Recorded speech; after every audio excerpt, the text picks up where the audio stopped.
Give you an Yeah. example of what happens when you didn't know you had a hunch, at least I think.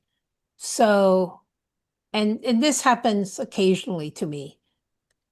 Something happens which is a surprise to everyone, but the first words out of your mouth are, "Oh, I knew that."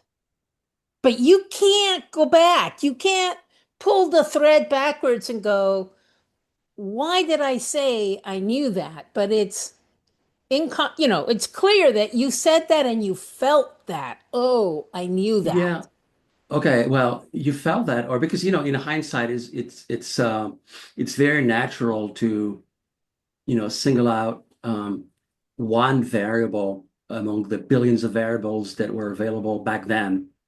So I don't, but yeah, sometimes you feel that like, but it's more like you had the intuition, you didn't act on it, or I don't know. Yeah, no, no, but there's something there because I mean, usually I'm genuinely surprised. I'm going, "Wow, where did that come from?" But every once in a while, I have this very Mhm. strong feeling of, I felt that coming. And it's not, and so Carmen, you're separating that from sort of a self-justification. Like you're like you actually Yes, did your report about it actually reflects something that you actually felt at the time. yes, And yeah, this is why Freud said there's different levels of the unconscious mind, right? And so things that are sort of bubbling up very close to the surface would be in like preconscious or subconscious, and then you have like the deep wide unconscious and then the collective unconscious. And so it's like because something that's just close to the surface, you could almost recognize as I almost was conscious of that. Like yes. almost there's a sense of familiarity, Yes, I like think that's deja a vu. really good way of characterizing it. I was almost conscious of that. Another day or two, it would have poked through like a little plant. Yeah. And so I feel Oh, like this tool, Eric, that you're going to make, I'm very yeah. excited about it, is Oh, going to help that I'm folks. going to make. Okay.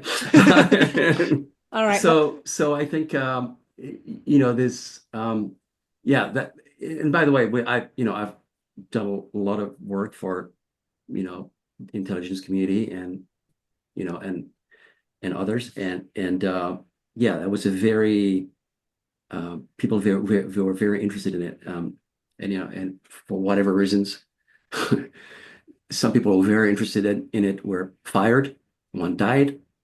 So it didn't yeah. actually take off. It's like it's crazy. It's a crazy story, but anyway, um and one example of work we did for ONR, also 15 years ago, was like The Office having of a feed. Naval Oh, Research or sorry, Office of uh Office of Naval Research. yeah, Sorry. okay. Yeah.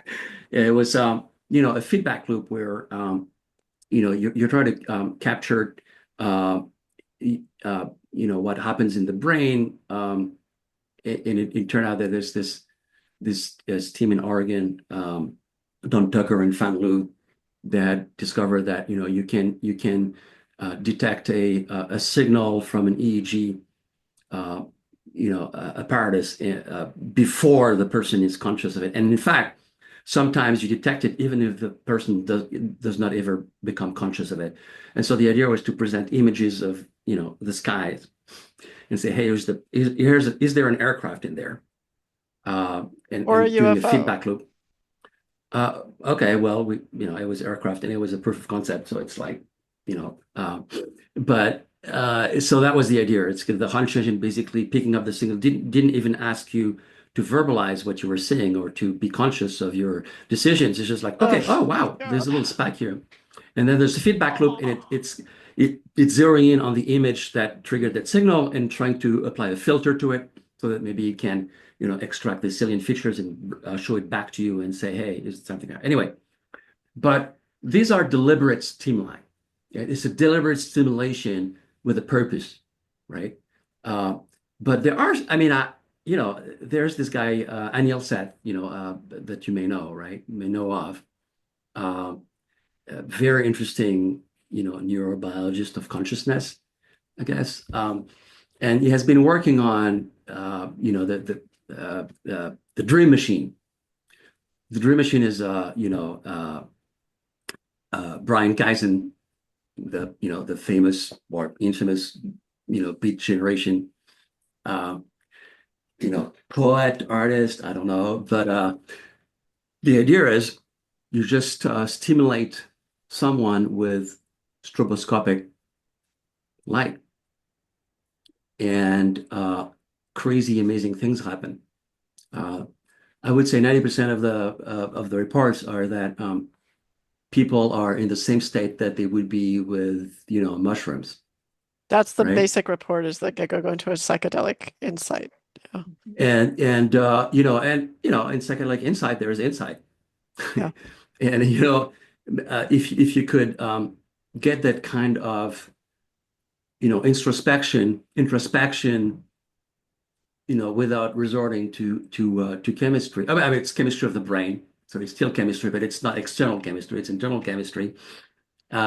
With this kind of apparatus, I think that it's not a deliberate. I mean, it's deliberate in the sense that, hey, you're doing that, but it's not deliberate with respect to a goal, It's right? like feeding your brain. It's not Yeah. showing your brain. Yeah. Well, it's like shocking your brain a little bit, like like, hey, let's bring I some don't noise prefer here. the term shocking because that Okay, sounds okay, aggressive, but like fine. it's activating your brain.